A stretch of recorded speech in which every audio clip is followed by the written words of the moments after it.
Melayu boleh. Tu ya. Segi tu dia buat sendiri. Dia sendiri belakang tu ada ikat. Apa mesin tu ikat? Dia sendiri untuk ikat. Saya jadi azam daripada angkat sumpah menteri. Saya nampak. Tahniah ni. Ini you jual di mana ni? Ini sekarang Yayasan Pahang ambil. Kenapa tak pusing ambil? Itu dia tak ambil. Pasal? Kadang-kadang basah tak boleh angkat. Itu lembu makan dia perut nanti ada angin. Mari sini saya mau naik sekali pusing. Ya.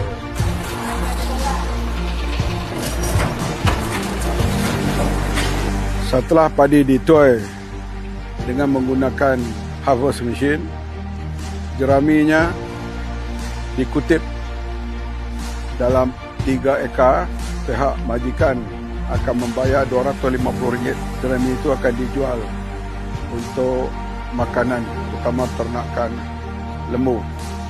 Jadi para petani boleh dapat pendapatan tambahan 3 ekar RM250.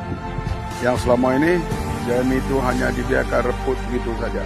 Oleh itu adalah satu sumber pendapatan baru pada para petani.